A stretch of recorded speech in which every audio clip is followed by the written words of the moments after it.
Assalamualaikum warahmatullahi wabarakatuh. Kembali lagi dengan saya Desi Melansari, NPM 1831031 dari kelompok 7. Nah, untuk pengumpulan tugas praktikum anatomi pertemuan kedua blok neurologi sistem ini, saya akan membahas tentang cerebrum. Apa sih cerebrum? Jadi cerebrum itu biasanya lebih sering kita sebut dengan otak besar.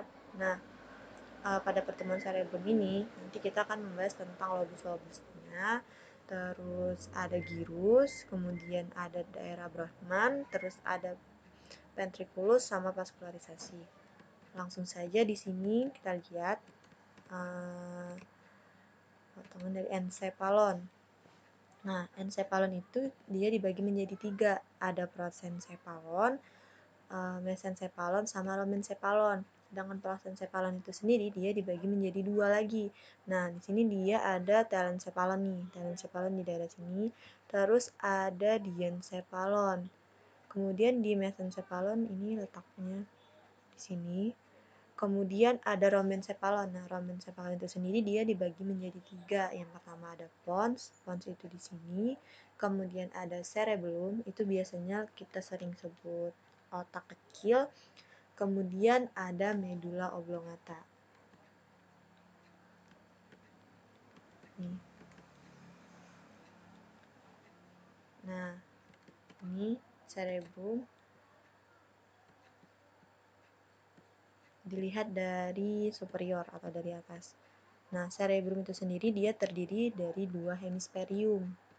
Hemisfer kiri sama hemisfer kanan. Dia itu dipisahin sama visura longitudinalis cerebri.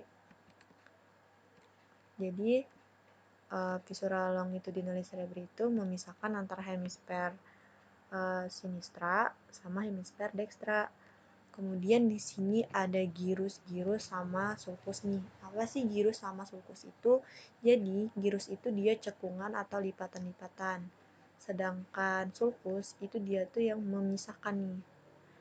Kalau misalkan si visura longitudinalis cerebri tadi dia misahin hemisfer kiri sama kanan, di sini ada sulcus centralis, itu dia memisahkan sulcus presentralis sama sulcus postcentralis. Nah, di mana sulcus presentralis itu dia punya fungsi motorik, sedangkan sulcus postcentralis itu dia fungsinya ke sensoris. Di sini juga banyak nih gyrus-gyrus. Ada gyrus frontalis superior, gyrus frontalis medius, ada gyrus supramarginalis. Kemudian ada gyrus angularis. Sulcus-sulcusnya juga banyak ya, bisa kalian lihat sendiri. Kemudian kita langsung sini nih. Jadi cerebrum itu dia punya lobus-lobus. Dia itu punya 4 lobus nih. Ada lobus frontalis, lobus parietal, lobus temporal, sama lobus occipital. Nah, yang pertama itu lobus frontal, sesuai namanya ya. Frontal itu artinya depan. Jadi lobus frontalis itu di sini nih. Terus ada lobus parietal. Ada lobus temporal, temporal itu di sini. Terus lobus occipital itu dia paling belakang di sini. Kemudian di sini tuh ada polus. Apa sih polus itu? Nih kayak ada polus frontalis, polus occipitalis, polus polus itu jadi polus itu dia lipatan ujung atau ya lekukan di ujung-ujung.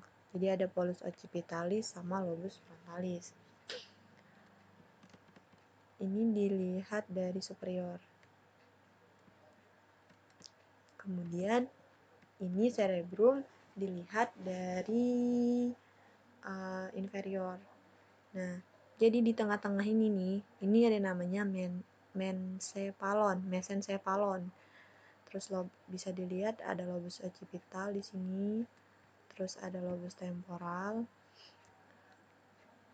Kemudian di sini ada sulcus tambahan nih, ada sulcus cinguli, terus ada sulcus parieto occipitalis, sulcus calcaneus. Nah, sulcus parieto occipitalis berarti dia itu misahin antara lobus frontal sama lobus parietal. Nah, Di sini kan, sulcus centralis ini juga tadi kan udah dijelasin. Jadi dia tuh juga misahin antara lobus frontalis sama lobus parietal. Kemudian udah ini udah dijelasin tadi ya. Nah, ini ada sulci utama dalam korteks cerebri. Sulcus-sulcus tadi ada sulcus centralis, sulcus lateralis, sulcus parieto-occipitalis, sulcus calcaneus, terus ada sulcus cinguli. Nah, sulcus centralis ini dia terbentang di antara lobus frontal dan lobus parietal. Dia itu memisahkan gyrus presentralis motorik dan gyrus postcentralis. Terus ada sulcus lateralis nih. Sulcus lateralis itu dia memisahkan lobus frontal tadi, memisahkan lobus frontal, lobus parietal, dan lobus temporalis. Bisa kalian baca sendiri ya.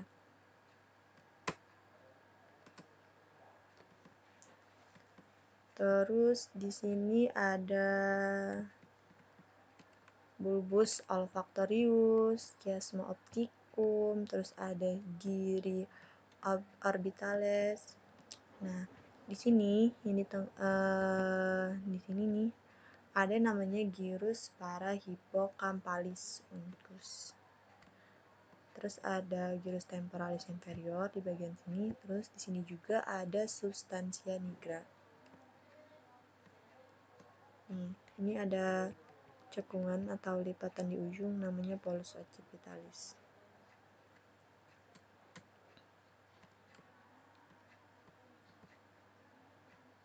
Ini sama gyrus-gyrus sama sulci tadi, tapi ini dilihat dari sisi sinistra atau sisi kiri.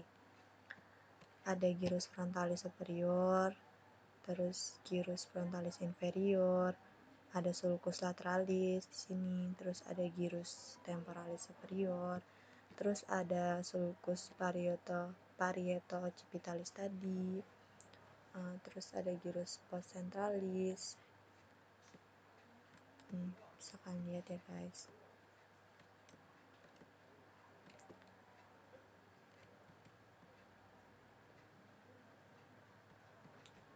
Terus ini dilihat dari sisi kiri juga sama.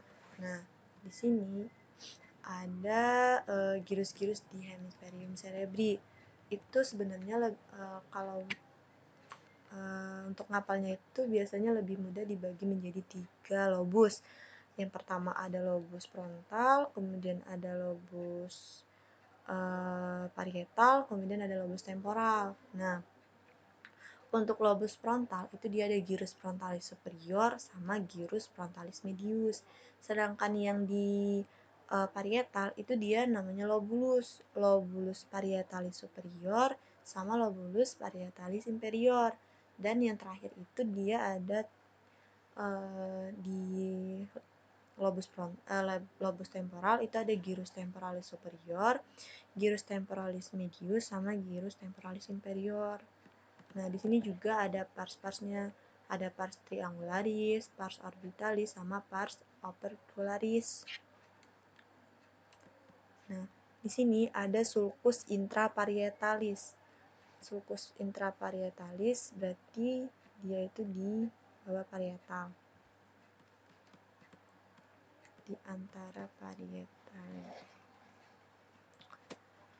Terus, nah, di sini sama juga gyrus-gyrus hemisferium dilihat dari medial.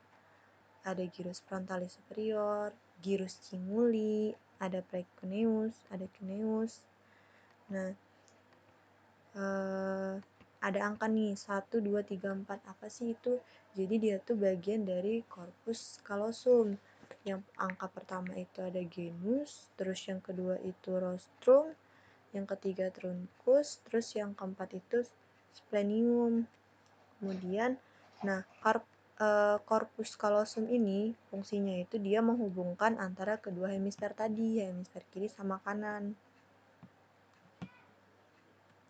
Nah, ini warna-warni kita masuk ke area Brodmann. Nah, yang untuk warna ini dia ada area asosiasi penglihatan, ada pusat Wernicke, pusat wicara sensoris, Terus di sini juga ada area visual frontal, bisa kalian lihat ya. Ada korteks motorik tambahan. Ini area-area korteks fungsional di hemisferium atau disebut area Brodmann. Ini masih sama, ada korteks asosiasi prefrontal, korteks asosiasi parietal posterior. Terus di sini telencephalon fornix. Nih, di sini ada namanya fornix columna. Ada corpus mamilar, terus fornix crus, ada fornix corpus. Corpus ini badannya ya. Ini dilihat dari inferior. Terus ini dilihat dari medial sama.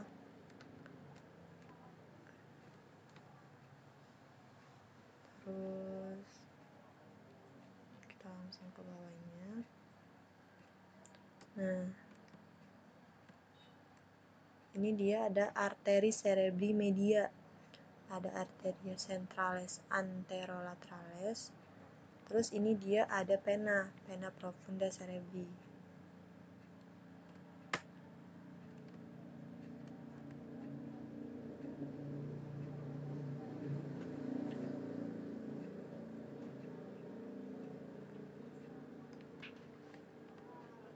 Kemudian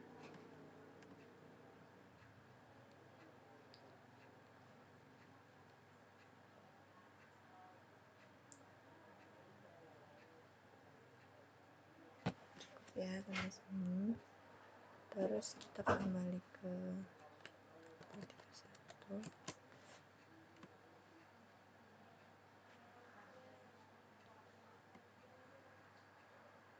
Nah, di sini ada catatan klinisnya nih.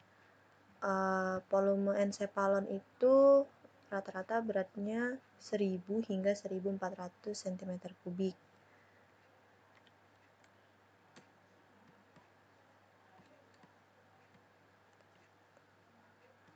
Nah, volume encephalon yang lebih kecil dijumpai bersamaan dengan gangguan mental, akan tetapi tidak ada hubungan antara ukuran encephalon dan kepandaian. Di lain pihak, tidak semua gangguan mental dijumpai bersama dengan ukuran encephalon yang kecil. Terus, nih, ada atrofi encephalon. Itu biasanya timbul seiring usia. Biasanya dia tuh timbul saat usia lanjut. Hal ini terjadi bersamaan dengan pembesaran sulcus dan penyempitan girus-girus yang saya jelasin tadi. Terus dia itu biasanya gejalanya kesulitan mengingat yang timbul secara bertahap seiring bertambahnya usia. Tidak secara langsung disebabkan oleh atrofi encephalon, tetapi terutama oleh sebab durasi fase tidur gelombang pendek yang lebih pendek.